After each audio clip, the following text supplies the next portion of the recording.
Welcome student, this is all ज्ञान hub crash course. आज हम सोल्व करने जा रहे हैं बिहार बोर्ड क्लास 10th के सबसे इंपॉर्टेंट एमसीक्यू, जिन्हें 2024 और 2025 में इसको मैच किया गया था। तो चलिए स्टार्ट करते हैं आज का जो एमसीक्यू रहेगा। तो सबसे पहले आपको हम बता दें, जो ये आपको जो बताने जा रहे हैं, ये सीनियर सेकेंडरी जिसको क्लास 10th बोलते हैं, ये सब्जेक्ट आपको जो है हिंदी है। तो इस पे हम लोग आज चर्चा करेंगे। और अगर बात करें सब्जेक्ट कोड की बात करें तो सब्जेक्ट कोड 101 है। और इसका टाइमिंग जो बात करें कि आपको अगर जब बोर्ड एग्जाम में जब जाते हैं तो आपका जो टोटल टाइमिंग जो मिलता है 3 घंटा 15 मिनट आपको टाइम दिया जाता है। मतलब 15 मिनट जो आपको रहता है, जो आप प्रॉपर जो है जितना दिया गया है वो एमसीक्यू का ऊपर में OMR का, उसका प्रॉपर आप सारे गाइडलाइंस और जितना भी आपको दिशा निर्देश दिया गया है उसको प्रॉपर रूप से आप पढ़ लें, ताकि किसी प्रकार का कोई दिक्कत ना हो। अगर बात करें इसकी पूर्णांक की, टोटल मार्क्स की बात करें तो इसका टोटल 100 मार्क्स की होती है। तो अगर आप इसमें 100 में 100 मार्क्स लाना चाहते हैं तो आप इस ऑल ज्ञान हब पे जो आपको क्रैश कोर्स चलाया गया है इसको जरूर देखें। ये आपको हम बता दें, कम से कम हमारे पास 7 साल के एक्सपीरियंस आपको हम शेयर कर रहे हैं, ताकि आप लोगों को जो एग्जाम में जो मिस आउट करते हैं वो आप ना कर पाए। तो आपको बता दें, जो 100 जो टोटल इसमें जो क्वेश्चन है, जो आपको 100 में 100 अगर आप इसको वीडियो के माध्यम से अगर आप पढ़ के अगर आप जाते हैं तो आपको 100 में 100 क्वेश्चन आप बिल्कुल सही करके आप एग्जाम बोर्ड से आएंगे। और सबसे बड़ी बात आपको इसमें बता दें कि 6 ऐसे क्वेश्चन उसमें बताया गया है जो आपको उसमें VVI है, जो हम आपको आगे बता देंगे। तो सबसे पहले इसमें जो है टोटल आपको निर्देश दिया गया है। टोटल इसमें कितने निर्देश हैं बता दें आपको। टोटल इसमें निर्देश दिया गया है 8 निर्देश दिया गया है। तो आपको इसको बताने की कोई आवश्यकता नहीं है, क्योंकि वीडियो बहुत लंबा हो जाएगी। तो आपको सारे जो है निर्देश जो है जो पढ़ लेना है सभी अपने एग्जाम में बैठने देने से पहले, है ना। तो अब हम इसी प्रकार से सारे जो है MCQ जो है आप हो या किसी प्रकार के बहुविकल्पीय क्वेश्चन हो, तो इस प्रकार से आप जो है पहले रीड कर लेंगे प्रॉपर रूप से। उसके बाद ही आप वहां पे आप आगे क्वेश्चन की ओर बढ़ेंगे। तो चलिए स्टार्ट करते हैं।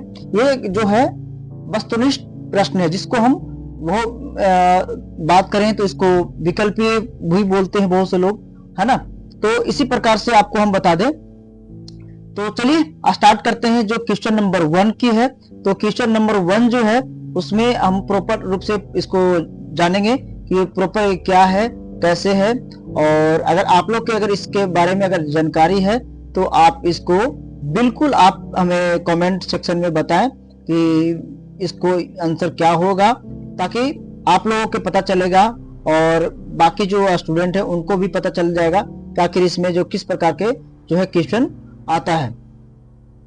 तो इसका जो फर्स्ट क्वेश्चन है जो आप लोगों ने डिस्प्ले पे देख रहा होगा, प्रॉपर रूप से हमने डिस्प्ले कर दिया है ना। तो इसका प्रश्न है, जो अब आप बोलोगे सर आप येरालवा पढ़ा रहे हो, जो पहाड़ा पढ़ा रहे हो, तो ऐसा कुछ नहीं है। ये आपको क्लास जो 10th है ना उसमें आपको इस प्रकार से दिया जाएगा। आपको इसमें बिल्कुल आपको इसमें क्वेश्चन आएगा। ये टोटल आपको अगर बात करें ना, जो ऑब्जेक्टिव की बात करें तो इसमें आपको 50 मार्क्स का होने वाली है। ठीक है, तो आप 50 मार्क्स ना मिस करें, है ना। तो अगर देखा जाए तो ये जो श है, इस श को वर्ण का उच्चारण स्थान क्या है। जैसे अगर बात करें, इस सबसे पहले पहचानना होगा कि इस स को हम कौन सी स बोलते हैं। हमारे पास 2 होते हैं। एक होता है डंटी सा, जिसमें एक खींचा रहता है। एक होता है तलवी सा, एक होता है जो मूर्धनी सा, जो मुड़ा होता है। तो इस प्रकार से तो ये बोल रहा है मूर्धनी सा को हम किस अपने थॉट से जो बोलते हैं तो कहां से उच्चारण होता है। तो अगर आप लोग के पता होगा सही आंसर तो आप कमेंट बॉक्स में जरूर करेंगे। तो इसका जो अगर सही आंसर होगा और कैसे होगा उसको हम समझाएंगे आपको। तो जो मूर्धनी सा है, जो एक ही व्यंजन है, है ना, जो कि एक व्यंजन है। इसे मुंह के ऊपरी हिस्सा से, मतलब कि मूर्धा से बोला जाता है। तो इसका सिंपल सी आंसर क्या हो जाएगा, सी हो जाएगा। ठीक है, तो कहीं बुलाने की आवश्यकता नहीं, आपको हमने एग्जांपल भी दे दिया। अब करा क्वेश्चन नंबर 2। क्वेश्चन नंबर 2, निम्नलिखित में कौन ह्रस्व स्वर है? स्वर वर्ण और व्यंजन वर्ण आपने पढ़ा होगा, क्लास 9th में पढ़ने के लिए मिला होगा और क्लास 10th में भी पढ़ने के मिला होगा। तो इसी बिहेव पे आपको इसमें दिया गया है। ह्रस्व एवं जो ह्रस्व है उसको किस प्रकार से करते हैं, तो उसके बारे में हम आपको समझाते हैं। तो आप इसको बिल्कुल ध्यान से सुनिएगा कि ह्रस्व स्वयं वह होता है जो थोड़ी देर और हल्की आवाज में बोला जाता है। जैसे बोलते हैं, बट हमें इसमें बोलने में थोड़ा सा क्या लगता है, देर लगता है, है ना। जैसे आ बोलते हैं ना, आ के अगर आप खुद से उच्चारण करके देखेंगे तो आ का जो उच्चारण करते हैं तो बोलने में टाइम लगता है और थोड़ा स्लो निकलेगा। अगर जैसे बोलना चाहेंगे जोर से आवाज से, तो आपको जोर से नहीं निकल के ये थोड़ा हल्के आवाज में निकलेगा। तो अगर इसकी बात करें, इसका आंसर करेक्ट क्या होगा, ए होगा, है ना। अब बात करें क्वेश्चन नंबर 3 का। क्वेश्चन नंबर 3 क्या कह रहा है, निम्नलिखित में कौन योजक चिन्ह है? आप देख, इसमें पहचानना है। थोड़ा सा यहाँ पर लोगो आ गया है, तो आप लोग एक बार ध्यान से देखिएगा। इस प्रकार से दिया गया है, एक तो है ये है और एक इधर से ये है। ठीक है, इसमें कह रहा है निम्नलिखित में कौन सा योजक चिन्ह है। थोड़ा वीडियो लंबा हो जाएगा, तो उसके लिए आप घबराए नहीं, बिल्कुल आप प्रॉपर रूप से वीडियो को देखें, है ना। तो निम्नलिखित में कौन योजक चिन्ह है, तो इसके बारे में अगर आप लोगों को पता है तो कमेंट बॉक्स में आप बिल्कुल कमेंट करें, ताकि इसे हमें पता चले कि आप लोगों के भी जो पढ़ा है ये आपको अभी भी मेमोरी में अवेलेबल है।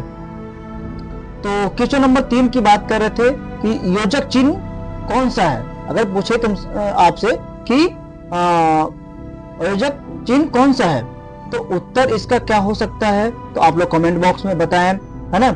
ऐसा हमने इंडिकेट भी कर दिया आपको। तो चलिए इसके बारे में हम समझते हैं। जो शब्द, ध्यान से सुनिएगा, जो शब्द या अंशों को जोड़ने के लिए चिन्ह का प्रयोग होता है वह योजक चिन्ह कहलाता है। समझ गए? तो इस प्रकार से आपको योजक चिन्ह कहलाता है। जैसे अगर देखा जाए तो इस प्रकार से हम बोल सकते हैं, है ना। जैसे कि ये क्या होता है, एक हमें जोड़ने के काम आता है ना। तो इस प्रकार से हम बोलते हैं, जैसे ये भी हमारे जोड़ने के काम में आता है। तो इस प्रकार से कहते हैं। तो इसका करेक्ट आंसर क्या होगा, डी होगा। ठीक है, अब बात करते हैं क्वेश्चन नंबर 4 की। तो आपको इसमें टोटल 100 क्वेश्चन है। पार्ट 1, पार्ट 2, पार्ट 3 में आपको ये वीडियो मिल जाएगा। ठीक है, और आपको सबसे बड़ी बात बता दें कि ऑल ज्ञान हब पे आप अगर फर्स्ट बार हैं तो इस चैनल को बिल्कुल सब्सक्राइब कर लें, और आने वाले टाइम में जो अगर वीडियो अपलोड करेंगे तो आपको जो है नोटिफिकेशन भी ऑन कर लीजिए, ताकि आपको जो है ना उस वीडियो का नोटिफिकेशन आपको सबसे पहले मिल जाए, और ताकि देख सके एग्जाम से पहले। अब आपको गारंटी के साथ देते हैं कि अगर इस वीडियो से अगर आपको मैच नहीं करता है, जिस सब्जेक्ट को हम आपको पढ़ा देते हैं और उस बारे में बता देते हैं, उसके बाद अगर नहीं आता है तो आप हमें कमेंट सेक्शन में जरूर बताइएगा कि आपके एक भी क्वेश्चन मैच नहीं किया। तो हम आपको बता दें, जैसे 106 क्वेश्चन हमने आपको अभी बता रहे हैं। अभी हम कितना क्वेश्चन बता रहे हैं, 106 क्वेश्चन बता रहे हैं। तो 106 क्वेश्चन में कम से कम आपको बता दें कि 95 मिलना ही मिलना है। अगर इससे कम मिलेगा तो आप हमें कमेंट बॉक्स में जरूर बता दीजिएगा। ठीक है, अब बात करें क्वेश्चन नंबर 4 की। तो क्वेश्चन नंबर 4 क्या करा, ठीक है, क्वेश्चन नंबर 4 करा निम्नलिखित में शुद्ध शब्द। अब देखो इसमें समझ में आया होगा, शुद्ध शब्द जैसे बोलते हैं ना शुद्ध अशुद्ध, तो इसमें शुद्ध शब्द कौन सा है, कौन सा है भाई, आप इसमें आप लोग बताइए कमेंट सेक्शन में कि शुद्ध इसका शब्द कौन सा है ना। तो कैसे इसको शुद्ध कैसे जाने, और इसको हम लोग पता नहीं कि शुद्ध कौन सा है, अशुद्ध कौन सी है, है ना, गलत कौन सा है, सही कौन सा है। तो शुद्ध शब्द कौन सा है ना।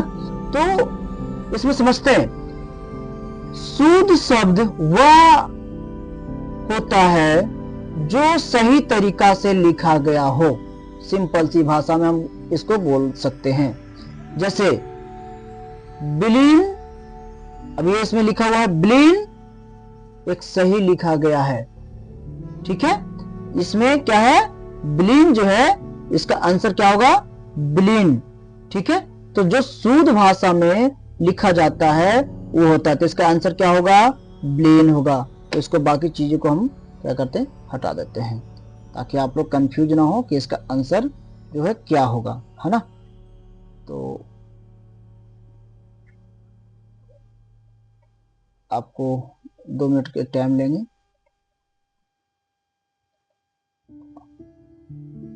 ठीक है, तो इसका जो करेक्ट आंसर क्या होगा, ब्लीन होगा, ठीक है।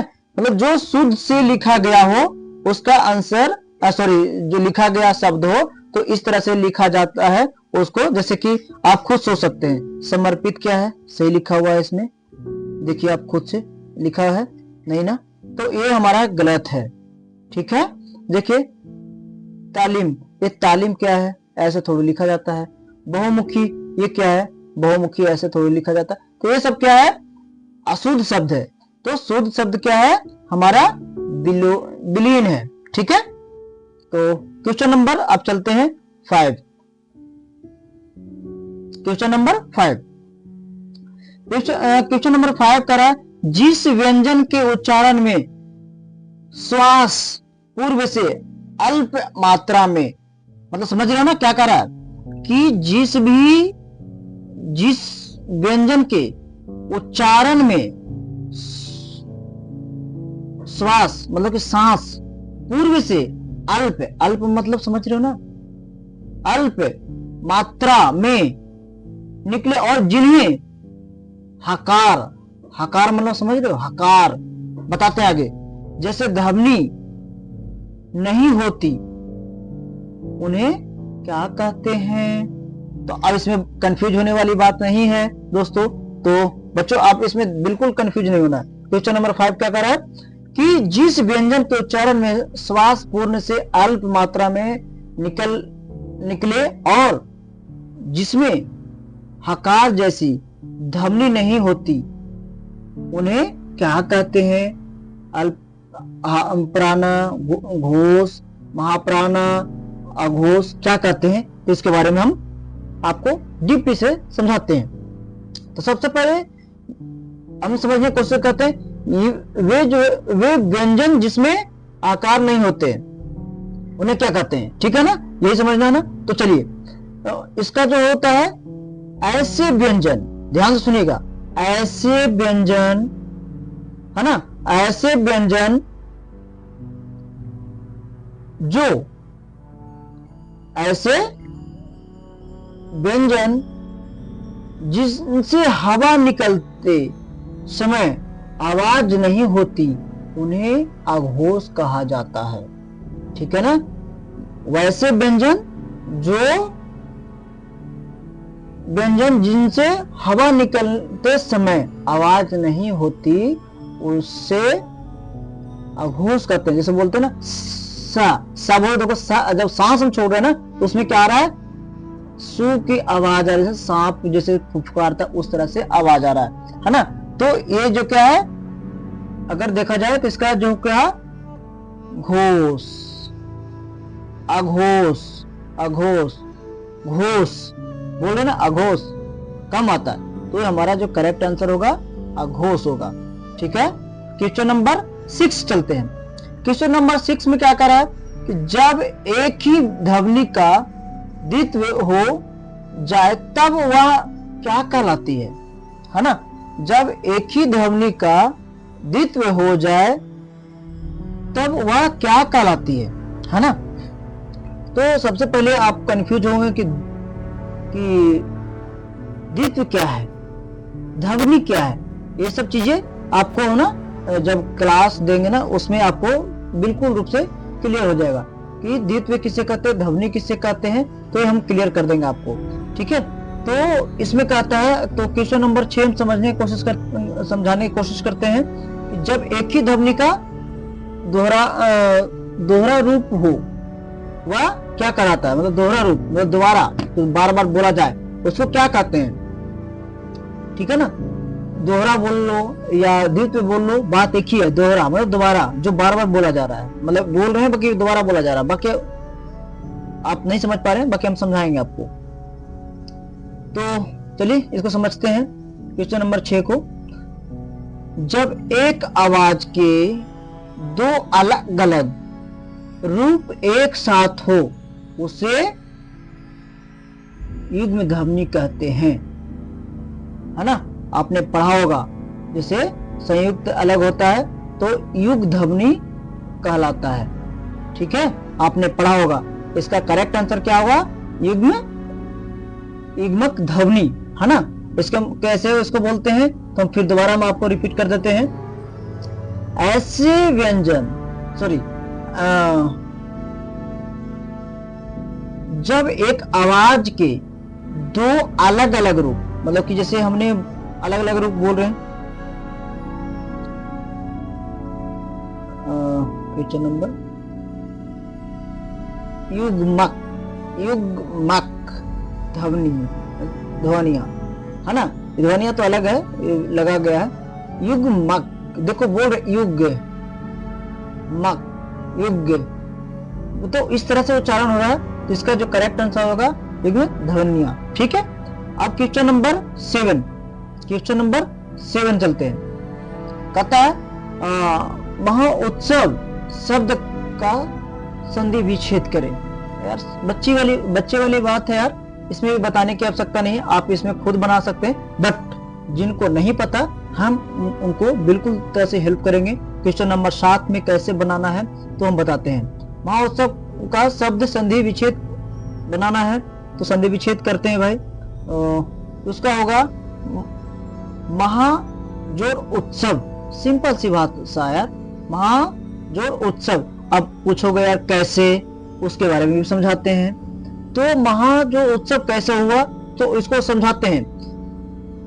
तो संधि विच्छेद का अर्थ आपने पढ़ा होगा, तो इसका संधि विच्छेद का अर्थ यह है तो शब्द को अलग करना। महोत्सव, जैसे कि महो उत्सव, है ना। तो शब्द को अलग करना, देखो इसमें है ना, महो प्लस उत्सव, तो हो गया महो उत्सव। ये हो सकता है महाउत्सव, हो सकता है महोत्सव, हो सकता है महाउत्सव, हो सकता नहीं, महोत्सव है तो महो उत्सव होगा। ठीक है ना बच्चों। तो आपको क्वेश्चन नंबर चलते हैं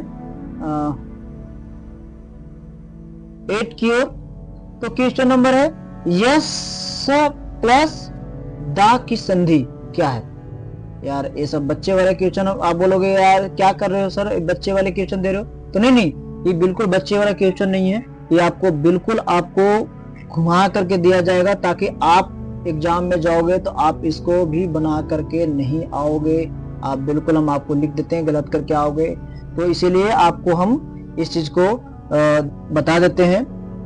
तो चलिए क्वेश्चन नंबर 8 में क्या कह रहा है। तो क्वेश्चन नंबर 8 है यस प्लस दा की संधि क्या है।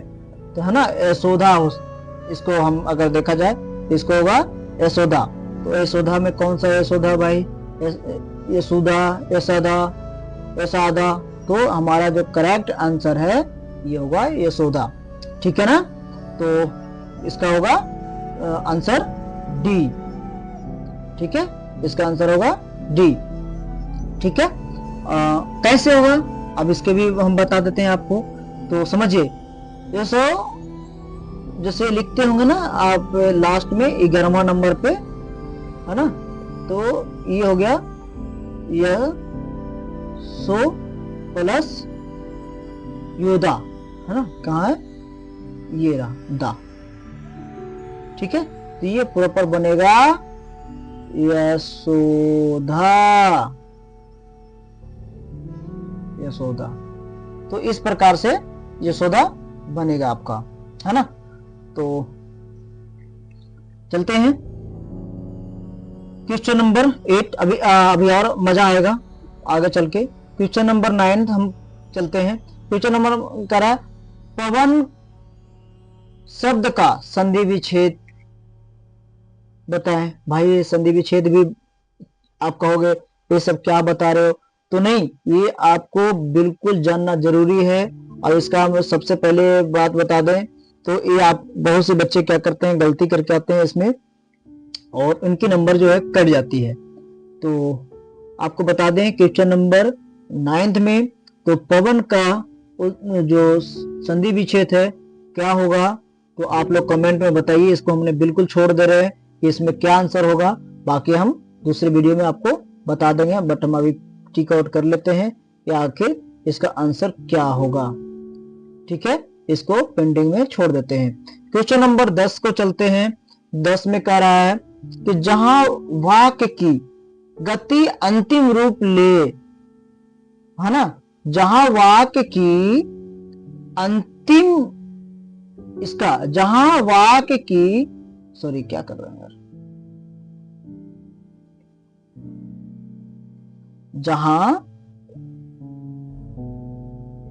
जहां वाक्य की अंतिम रूप ले विचार के तार एकदम टूट जाए, वहां किस विराम चिन्ह का प्रयोग होता है। बात समझ में आ रहा है? जहां वाक्य की गति अंतिम रूप ले, है ना, ले विचार के चार एकदम टूट जाए, विचार के तार एकदम टूट जाए, वहां किस विराम चिन्ह का प्रयोग होता है। हम लोगों ने बहुत से चिन्ह के बारे में हम लोग पढ़ा होगा, तमाम चिन्ह है, तो हम इसमें उतना नहीं एक्सप्लेन कर सकते क्योंकि हमारे जो वीडियो बहुत लंबा हो जाएगा, तो आप लोग खुद नहीं देख पाओगे, है ना। तो इसके बारे में बिल्कुल हम आपको बता देते हैं। तो इसका जो करेक्ट आंसर होगा जो हम आपको बता देते हैं, है ना। तो जहां वाक्य की गति अंतिम हो और विचार टूट जाए, है ना, किस विराम चिन्ह का प्रयोग होता है ना। तो सिंपल सी बात भाषा में आप लोग सब पढ़ा होगा, बट फिर भी हम समझा देते हैं, है ना। पूर्ण विराम तब लगाया जाता है, इसका जो करेक्ट आंसर होगा पूर्ण विराम होगा। ठीक है, इसका जो सी होगा, है ना, इसका क्या होगा, सी होगा। एक मिनट, इसका जो होगा सी होगा। अब कैसे होगा उसके बारे में हम आपको डिस्कस कर दें। तो पूर्ण विराम तब लगाया जाता है जब किसी वाक्य का अंत होता है और पूरा विचार समाप्त हो जाता है, उसी के बाद हम पूर्ण विराम लगाते हैं। जैसे हमने कुछ लिख रहा है और लिखते लिखते यहाँ खत्म हो गया, तो अब यहाँ पे हमने इस तरह से पूर्ण विराम लगाते हैं। ठीक है, अब हम चलते हैं क्वेश्चन नंबर 11। तो क्वेश्चन नंबर 11 कह रहा है कीर्तन शब्द का किस लिंग का उदाहरण है। अरे यार क्या क्वेश्चन आया है, कीर्तन शब्द का किस लिंग का उदाहरण है, बताओगे कोई आप लोगों में से। सिंपल सी है यार, कोई ज्यादा रॉकेट साइज नहीं है जो आप नहीं बता पाओगे, बिल्कुल सिंपल सा है ना। तो चलो आप नहीं बताओगे तो आप लोगों ने पढ़ा होगा स्त्रीलिंग और पुल्लिंग, इसी में से आपको चूज करना है, बट आपको समझा देते हैं इस तरह से आएगा। तो कीर्तन शब्द एक महिला लिंग में आता है, ठीक है, तो इसीलिए महिला लिंग में है भाई, इसको क्या बोलेंगे, स्त्रीलिंग। ठीक है, स्त्रीलिंग पुल्लिंग तो आप लोगों ने पढ़ा होगा, है ना। अब क्वेश्चन नंबर चलते हैं। आज हम आपको ज्यादा नहीं करवाएंगे, 30 MCQ ही करवाएंगे और आपको पार्ट 2 में बाकी क्वेश्चन आ जाएगा, पार्ट 3 में बाकी क्वेश्चन आ जाएगा, क्योंकि वीडियो बहुत काफी लंबा हो जाएगा, आप लोग देखने में बोर हो जाओगे। ठीक है, क्वेश्चन नंबर 12 चलते हैं। एकता शब्द किस लिंग का उदाहरण है, एकता किस लिंग का उदाहरण है ना। तो इसका सिंपल सी भाषा में बता दें कि इसका एकता भी स्त्रीलिंग है। सिंपल सी भाषा में एकता भी क्या है, स्त्रीलिंग है ना। तो इसका भी स्त्रीलिंग होगा। कुंजरा शब्द स्त्रीलिंग है या पुल्लिंग है? सॉरी, इसने कहा कुंजरा। कुंजरा एक जात होता है, शब्द होता है जो आप लोगों ने जानते होंगे, हम ऑन वीडियो नहीं बोल सकते हैं, बट इसमें आपने सुना होगा कुंजरा। तो कुंजरा एक स्त्रीलिंग कुंजड़ी होती है जिसको बोलते हैं। तो इसको हम, इसमें थोड़ा गलत हो गया है, ऊपर में कुंजड़ा लिखा गया, बट इसका जो कुंजड़ी होती है सब स्त्रीलिंग, तो इसकी होती है। आंसर जो होगा ये होगा, है ना। आप कह रहा निम्नलिखित में कौन सा शुद्ध वाक्य है ना। इसमें निम्नलिखित में कौन सा शुद्ध वाक्य है? देखो इसमें दिया गया है, बंदूक एक बहुत ही उपयोगी शस्त्र है, वह गीत की 2-4 लड़ियां गाती है, पुलवा बहुत लज्जित है, हमारे शिक्षक प्रश्न पूछते हैं। तो इसमें सबसे शुद्ध आंसर, शुद्ध लिखा हुआ वाक्य कौन सा है? तो आप लोग बताएंगे कमेंट सेक्शन में कि इसका सही कौन होगा। तो ये जो अगर देखा जाए तो इसका जो क्वेश्चन का जो आंसर होगा, हम जो बता रहे हैं आपको, आप लोग बताइएगा कि कमेंट में इसका क्या होगा। जो हमारे शिक्षक प्रश्न पूछते हैं, ये जो है करेक्ट है, बाकी जो है गलत है। आप पूछोगे कैसे गलत है, अभी हम इस वीडियो में नहीं बता पाएंगे। आपको अगर इसके बारे में डीपली जानना चाहते हैं तो आप कमेंट सेक्शन में बता दें, ताकि हम आपको बता देंगे अगले वीडियो में बना करके आपको, ठीक है। और आप सबसे बड़ी बात बता दें कि इस ऑल ज्ञान हब पे आपको ना बहुत जल्द स्टार्ट होने वाला है क्लास 6 से लेकर के क्लास BA तक के जो सारे सब्जेक्ट आपको इसी यूट्यूब चैनल से मिल जाएगा, फेसबुक से भी मिल जाएगा, आपको इंस्टाग्राम पे मिल जाएगा। और अगर बात करें PPT, तो ये जो PPT आपको हम बता रहे हैं, ये प्रॉपर PPT आपको इसमें मिल जाएगा आपको। तो आप वहां से PPT टेलीग्राम से आप डाउनलोड कर सकते हैं, ठीक है। ऑल ज्ञान हब टेलीग्राम है, वहां से आप पेज को फॉलो कर लीजिएगा, आपको वहां से ये मिल जाएगा। बिल्कुल फ्री है, कोई भी कॉस्टली नहीं है, कोई भी पैसा नहीं लगना है। तो इस ऑल ज्ञान हब पे अभी जितने भी गरीब बच्चे हैं उनके लिए हमने सबसे फर्स्ट फैसिलिटी हमने लेके आ गया है। अगर आप इस यूट्यूब चैनल से देख करके अगर आप एग्जाम देने जाते हैं तो हम आपको लिखित में देते हैं कि आपको कोई फेल नहीं करेगा, ये हम लिख देते हैं। बिल्कुल आप पास होके आओगे, आप, ये हमारी गारंटी है, ठीक है। तो चलिए क्वेश्चन नंबर 15 चलते हैं 15 की तरफ। परिमाण शब्द में कौन उपसर्ग है? यार इसमें भी पूछने वाली बात है यार, आप लोग बता दो कमेंट में। इतना देरी में आप लोग देख रहे हो तो कमेंट तो कर ही सकते हो आप लोग। तो परिमाण शब्द में उपसर्ग कौन सा है? तो परि एक शब्द है यार जो इसका उपसर्ग है। और उपसर्ग क्या है अब पूछोगे, जाहिर सी बात है पूछोगे। तो परि उपसर्ग है जो शब्द के आरंभ में आता है, उसी को परि उसको उपसर्ग बोलते हैं। जो शब्द के आरंभ मतलब शुरू होने पे आता है, जैसे परि है तो परि है स्टार्ट में, इसीलिए को बोलता है उपसर्ग। और उपसर्ग के मतलब जो प्रारंभ हो रहा, शुरू हो रहा, जैसे हम लिख रहे हैं ऑल ज्ञान। तो ऑल जो क्या है फर्स्ट है, जिसको हम बोलेंगे क्या बोलेंगे? उपसर्ग बोलेंगे, है ना। तो इस प्रकार से आप इसको कर सकते हैं, ठीक है। क्वेश्चन नंबर 16 की ओर चलते हैं। करा गायक शब्द में कौन प्रत्यय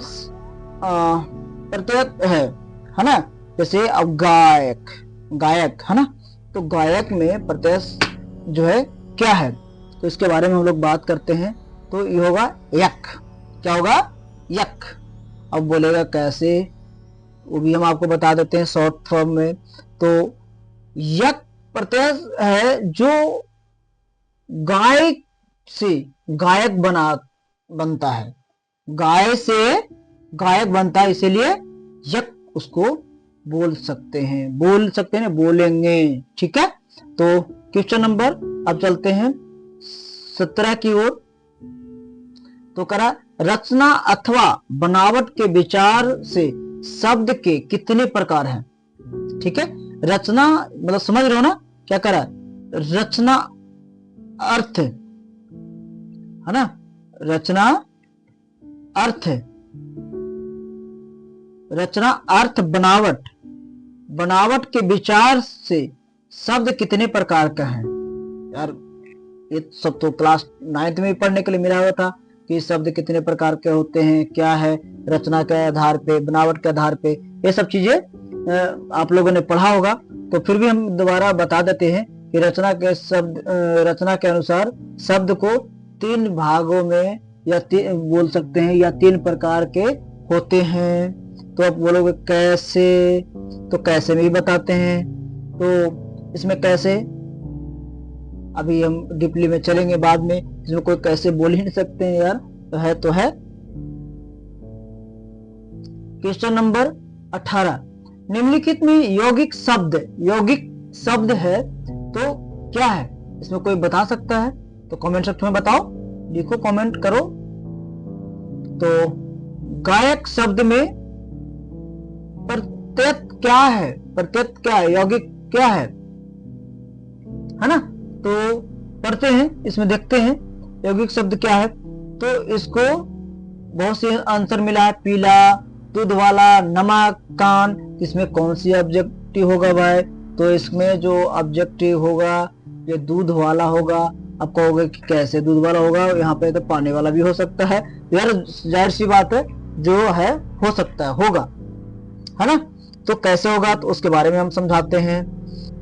जो 2 शब्द मिलाकर या मिलकर एक नया शब्द बनता है उसे यौगिक शब्द कहते हैं। कान वाला भी बोल सकता है हम लोग, कान वाला, ये भी सही हो गया। नमक वाला, ये 2 शब्द बन रहा है। अब एक तो पीला वाला बनाएगा, नहीं, बिल्कुल नहीं। तो इस तरह से हम लोगों को आते रहेगा। अब चलते हैं, 18 नंबर हमारा हो गया। अब चलते हैं 19 नंबर। 19 नंबर का निम्नलिखित में कौन सा तद्भव शब्द है, तद्भव शब्द है। तो इसमें बहुत से ऑप्शन हैं, जूता, आग, हैजा, शरीर। तो इसमें क्या होगा, है ना। तो इसमें क्या होगा आंसर, तो इसके बारे में हम आपको बता दें कि इसका होगा जूता। अब बोलोगे जूता कैसे है, तो इसको आप बस नोट करते जाओ, आपको बिल्कुल 100 में 100 आपको बता देते हैं, लिख लेना।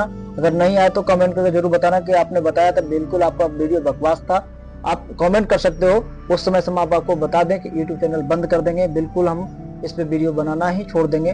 तो हम आपको बता दें, हमने अभी लेटेस्ट स्टार्ट किया है, तो आप लोग हमें सपोर्ट करें और आगे बढ़ाएं, क्योंकि हमने अभी जो लेटेस्ट जो क्लास दे रहे थे बायजूस पे दे रहे हैं, और हमने सोचा कि आप लोगों को, आप बायजूस पे नहीं आ पाओगे मेरे वीडियो देखने के लिए, क्योंकि उसमें जो है आपको प्रॉपर्ली पैसा आपको पे करना होगा, तभी आप वहाँ पे मेरी क्लास को अटेंड कर पाओगे, है ना। तो हमने सही सा तरीका ढूंढा कि आप सभी तक पहुँचाने के लिए। तो इसमें आपको बिहार बोर्ड का भी आपको आएगा, यूपी बोर्ड का भी आएगा, और दिल्ली बोर्ड का जो इग्नू वगैरह से और SOL वगैरह से आप पढ़ाई करना चाह रहे हैं, इसमें सारे प्रकार के स्टडी से रिलेटेड फ्री ऑफ कॉस्ट में आपको और बिल्कुल डीपली से आपको वीडियो मिलने वाला है ना। तो आज हम 25 तक ही करेंगे क्वेश्चन, देखते हैं कितना लंबा वीडियो जाता है। तो आप लोग बिल्कुल नहीं घबराएं, आराम से देखें, है ना। तो चलते हैं क्वेश्चन नंबर 19 पे बात कर रहे थे। 19 में कहता है तद्भव शब्द कौन सा है, तो जूता हमने बता तो दिया।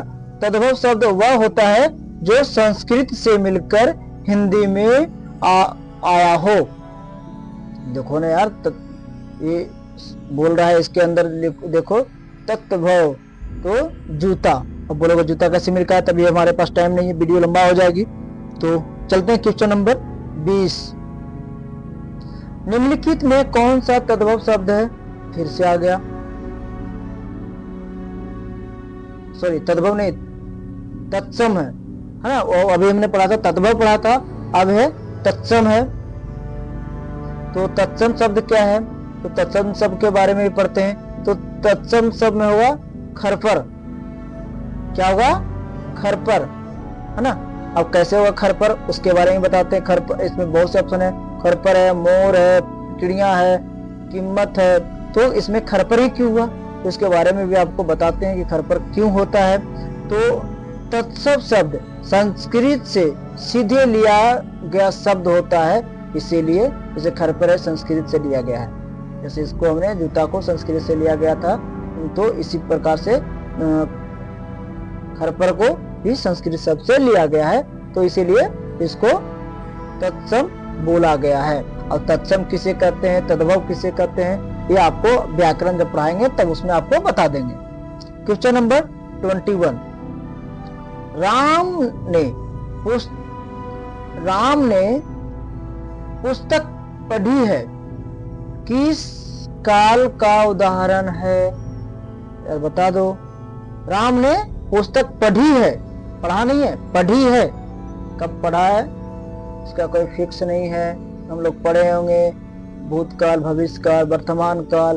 अब उसमें पूर्व भूतकाल है, संधि भूतकाल है ना, हेतु तुदम भविष्य काल है ना, पूर्ण भूतकाल है। तो इसमें कौन सा होगा, तो आप लोग कमेंट में बताइए।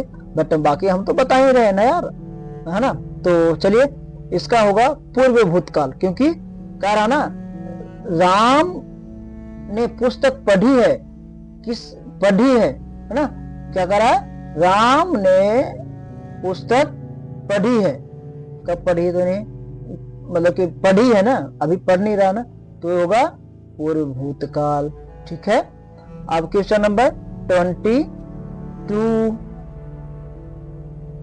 तो चलते हैं 22 के पास।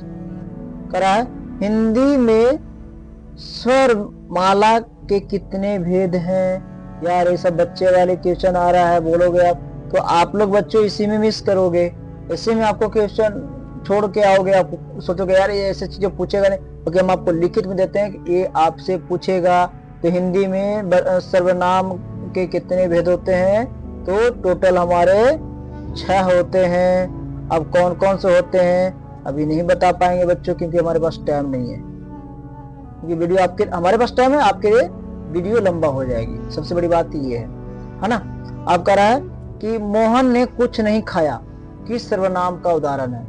क्या कह रहा है कि मोहन ने कुछ नहीं खाया, ये किस उदाहरण का है, ये बताना है हमें। ठीक है। तो पुरुषवाचक सर्वनाम का है ना, कि निजवाचक का है, कि प्रश्नवाचक का है, कि अग्निश्चयवाचक का है ना। तो इसमें आपको बताना है कि इसमें कौन सा है। ठीक है। तो आप कमेंट में भी बता सकते हैं, जिसको अगर पता है आप कमेंट कर सकते हैं। ठीक है। तो 23 की बात कर रहे थे, तो इसको कहते हैं मोहन ने कुछ नहीं खाया, है ना। मोहन ने कुछ नहीं खाया, तो किस सर्वनाम का उदाहरण है? तो उत्तर में इसको बोल सकते हैं अनिश्चयवाचक बोल सकते हैं। क्या है? अनिश्चयवाचक है। ठीक है। इसका आंसर होगा अनिश्चयवाचक। अब अनिश्चयवाचक कैसे होगा ये भी बता दें। तो जो सर्वनाम नकारात्मक होता है वह अनिश्चय होता है। इसने क्योंकि कह रहा मोहन ने कुछ नहीं खाया, नेगेटिव है, कुछ नहीं खाया नेगेटिव है। तो इसी प्रकार से ये हो गया। क्वेश्चन नंबर 24, कलम तोड़ना मुहावरा का अर्थ। यार ये तो बिल्कुल सी बच्चे वाले आ गया, मुहावरा पढ़ने के लिए आ गया। तो बच्चे ये सब चीजों को मिस करते हैं, इस चीजों को अरे कुछ नहीं आएगा, इसमें कौन सा छोटा बहुत बड़े बड़े मुहावरा आएगा। बट बेटे इसी में फंसा दिया जाएगा आपको, और आप इसी को छोड़ के आ जाओगे। तो बिल्कुल आप इसको मिस मत करो, आप इसको बिल्कुल ध्यान से पढ़ो। तो कलम का जो मुहावरा होगा, तो इसका जो देखो बहुत सी है, बाधा दूर होना, बाधा दूर होना, प्रतिकूल कार्य, बढ़िया लिखना, कटु सत्य कहना, बोलते ना कड़वा सत्य कहना। तो इसमें से कौन सा होगा आप लोग बताएंगे। तो इसका जो करेक्ट आंसर होगा प्रतिकूल कार्य करना। ठीक है, इसका क्या होगा, प्रतिकूल्यकार करना। ठीक है, तो क्वेश्चन नंबर अभी 25 चलते हैं, है ना। हमने 30 की बात किया था, 30 हम आपको कंप्लीट कर देते हैं, क्योंकि आपको वीडियो फिर बहुत ज्यादा लंबा हो जाएगी, है ना। आप 25 तक ही रहने देते हैं। तो आप लोग वीडियो में बने रहिएगा, आप जो है आपको जो पार्ट 2 में आ जाएगा आपको करा। 25 नंबर क्वेश्चन, आंख के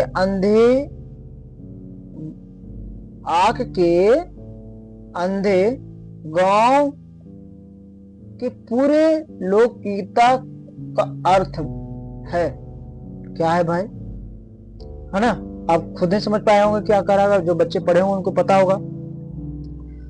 तो आंख के अंधे गांठ के पूरे, सॉरी गांव पड़ गए थे, आंख के अंधे गांठ के पूरे लोकोक्त का अर्थ क्या है।